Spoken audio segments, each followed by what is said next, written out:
kedua putra Jokowi sedikitnya memiliki 24 perusahaan dan mayoritas usahanya memang usaha rintisan. Ada nama keluarga Gandhi Sulistianto, Dirut Grup Sinarmas, dan konglomerat senior Theodor Permadi Rahmat. Nah, Gibran dan Kaisang tengah membangun usaha induk lewat bendera PT Harapan Bangsa Kita. Bisnis kuliner Gibran bernama Mangkokku disuntik dana awal sebesar 2 juta dolar Amerika, lebih kurang 28 miliar rupiah, oleh firma modal Ventura bernama Alpha JWC Ventures.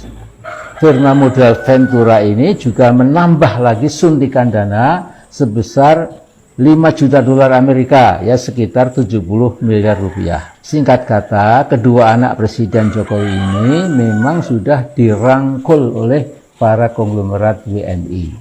Yang harus kita waspadai adalah modal sejumlah konglomerat WNI sudah masuk menerobos ke dalam keluarga Pak Jokowi Presiden. Implikasi politiknya tentu dapat jauh sekali.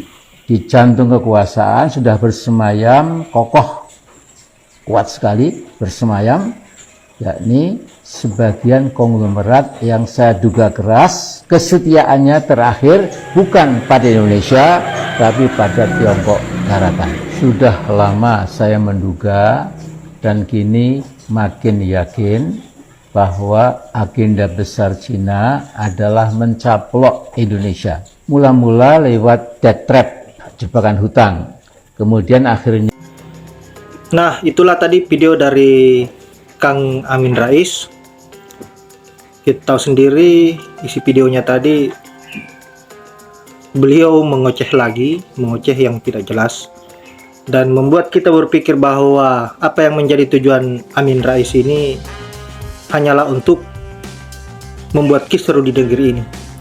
Karena kita tahu sendiri dari awal Amin Rais menyuarakan tentang ijazah palsu gagal.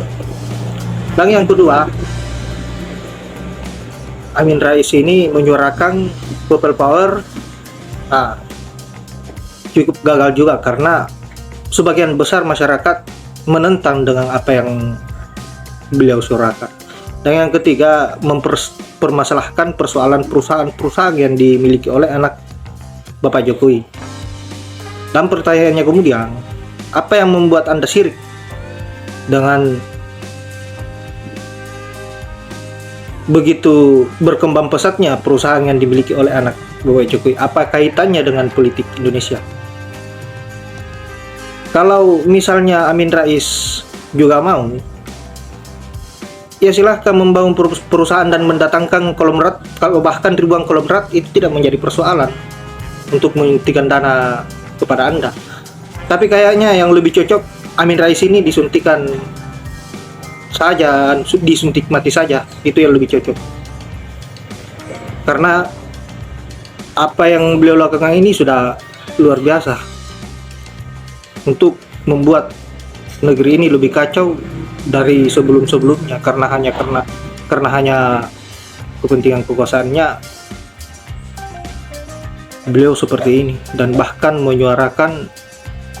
menggelorakan hayya alal jihad untuk melawan Pak Jokowi.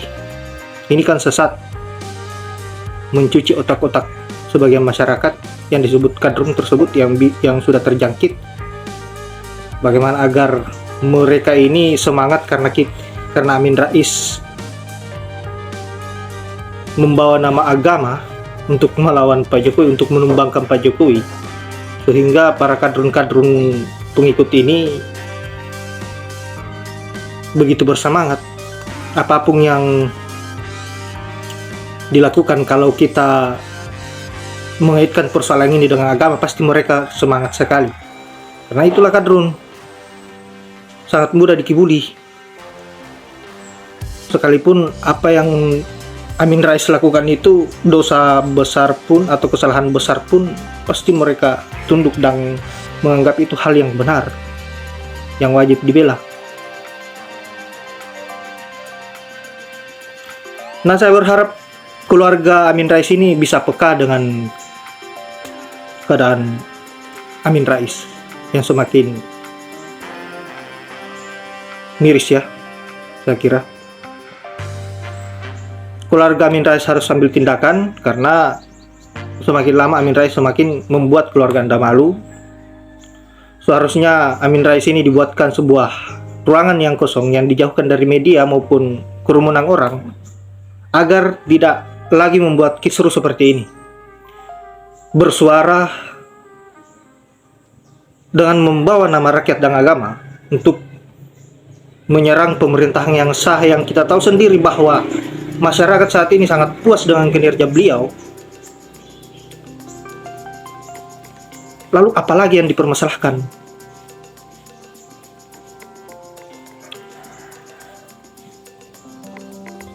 Saya kira Amin Rais ini kalau bisa sekap saja, karena ini sudah sangat berbahaya. Yang seharusnya beliau ini sudah tenang saja, duduk-duduk di rumah untuk menikmati masa tuanya, perbanyak ibadah dan perbanyak sedekah untuk bekal mengetuk pintu surga, bukan malah membawa bekal untuk mengetuk pintu neraka. Saya kasihan ini sama Amin Rais. Masa kalian keluarganya, anak cucunya tidak kasihan terhadap bapak kalian atau kakek kalian yang seperti ini? Dan bahkan membawa nama-nama Cina dengan mengait-ngaitkan nama Cina dengan Indonesia lagi tentang perusahaan yang dimiliki anak Pak Jokowi. Ini apa kaitannya? Entah bagaimana pola pikir Amin Rais semakin kacau, saya kira. Saya kira hanya itu, dan semoga sebagian besar masyarakat Indonesia lebih bisa memahami situasi yang ada dan lebih cerdas lagi untuk melahirkan kedamaian-kedamaian di negeri ini, atau dijauhi oleh kekisruhan-kekisruhan seperti yang dibuat oleh Amin Rais. Dan kita berharap penuh semoga Indonesia kedepannya lebih baik dan bisa menjadi negara yang maju seperti yang kita harapkan. Dan saya akhiri dengan ucapan wallahul muwaffiq ila aqwamit thoriq. Assalamualaikum warahmatullahi wabarakatuh.